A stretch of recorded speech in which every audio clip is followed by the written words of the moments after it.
Good morning, everyone. It's Mike with Earthworks. We're out here at Craig Sanders' property in Springfield, downtown Jacksonville.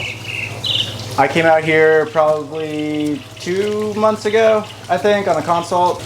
Beautiful deck space, outdoor living area, pergolas, there's jacuzzis, sunken fire pits. So the one element that he was missing in his backyard was water.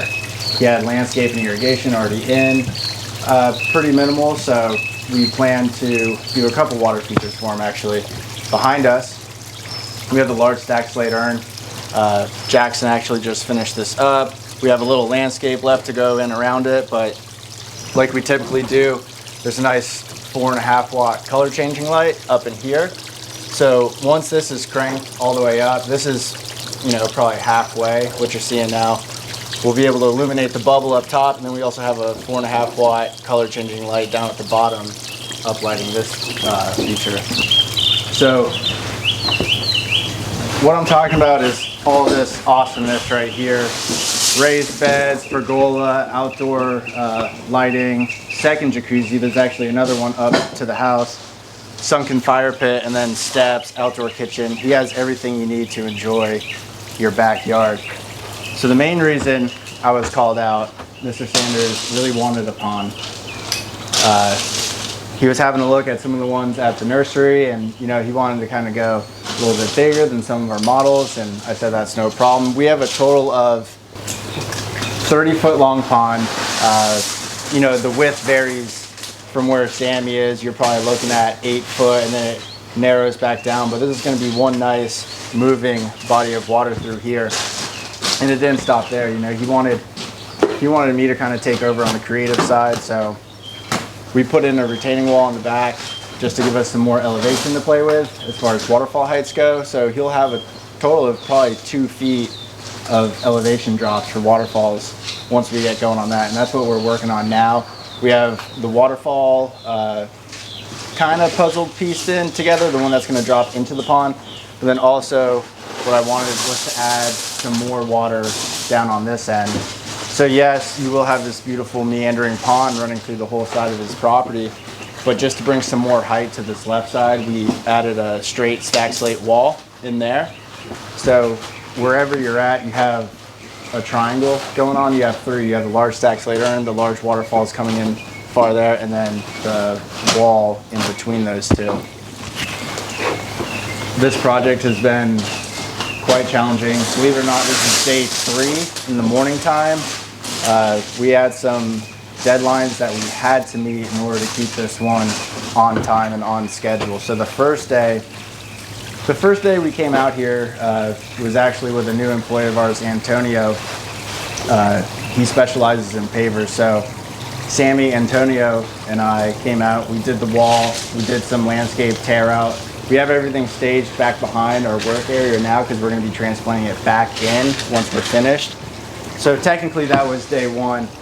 But day 1 for the pond crew, Jackson, Sammy, and I, we had to dig this pond by hand.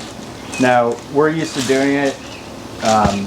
It's always kind of difficult for us to do, but this one was especially difficult because we have this nice mature oak tree here. So navigating through the root system, trimming what we could off of it to make our pond fit in there was quite the feat. And even before we dug this pond, we had to think about our logistics, right? We have some 300-pound boulders down in this pond, everything moved by hand. We had to pre-stage, it was like a 1.5 pallets of stone down on these steps and on this side. So once we dug it, we wouldn't be able to get 300-pound rocks in here. 2 guys lifting these things, there's no easy way to navigate through this big hole. So it was key for us to get those rocks down on this end before we dug. So once we got the liner in, all we had to do was just hand them off, and they were right next to our work area. So that was day 1 for the pond crew. And day 2, the next goal we had to meet was have this entire pond rocked. Now we did leave an open section for the wall to go in. We just put that in this morning, and we made it. I mean, we have lights through here. We got the skimmer in, and now on day 3, Jackson was able to finish up the urn 100%, and now we're already working on the waterfalls going up. So by the end of today, our goal is going to be have this pond full of water and be able to turn these waterfalls on. So then on our 4th day out here, we'll be hooking up lights, all the technical stuff, tucking the liner, and making sure everything's working properly. So it's going to be an awesome one once it's finished. I mean, this whole side of his yard is just eaten up with water feature, and that's amazing because he has all this extra deck space here to hang out, eat, barbecue. He likes to entertain, you know, he likes to bring his family together, and this is what he's pouring himself into, is a space for his family to come together. So it's super fun being a part of that. All these challenges is definitely gonna be worth it once everything's on, cleaned up, and running. Sitting in front of me, this is the biological filtration unit we're going to install. This is a 6,000 biofall. Now it's a, we'll call it an 8x30 pond. You could probably get away with doing a 2,500 biofall on this, but his kids are going to want to jump in here, or not his kids, but his nephews and family members are going to want to get in here and play with the fish. So I decided to up the filtration just for that purpose. And this is what's going to be starting our waterfalls, of course, right? It's a big upflow filter. Everything comes up here and then spills over our spillway stones that we build in front of it. This is what we're going to be working on in the next hour before lunch. We're going to have this thing set so we can start building our falls the rest of the day.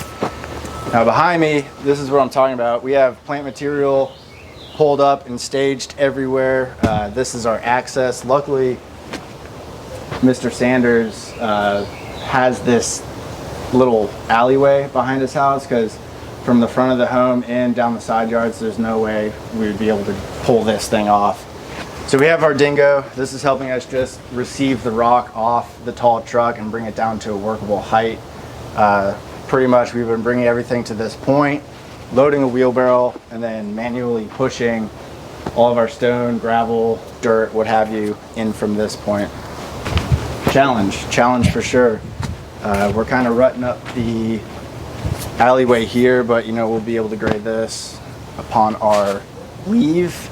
And you can see these are some of the rocks that I brought out for the waterfall section of it. So we're going more towards the bigger size stuff. Down in the pond, it's good to have these larger ones for accents, and then, you know, mix every size in between. That gives it that natural feel.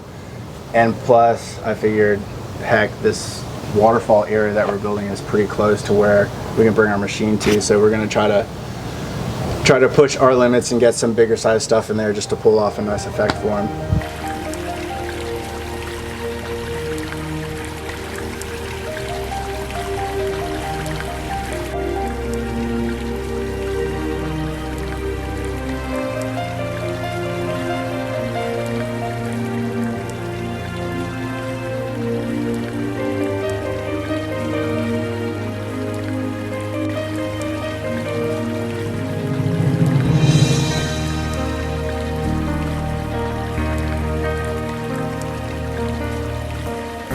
I was thinking, I said to myself, I said, what would give someone peace, even for a little while? And I said to myself when I was putting this together, if I put a pond back here alongside whatever else I had going on, if it would do it not just for myself, but for my mother and the community. And this is what we came up with. Well, I want to say thank you to Earthworks for putting together such a fabulous and extravagant pond. When I came out over this process of these last couple of days, I didn't know what to expect, and it came together, and I'm happy. And once again, I just want to thank Earthworks, thank Mike, thank the crew for coming out and putting together such an awesome pond. Yeah. Thank you. Hey, you're welcome. Yes, sir.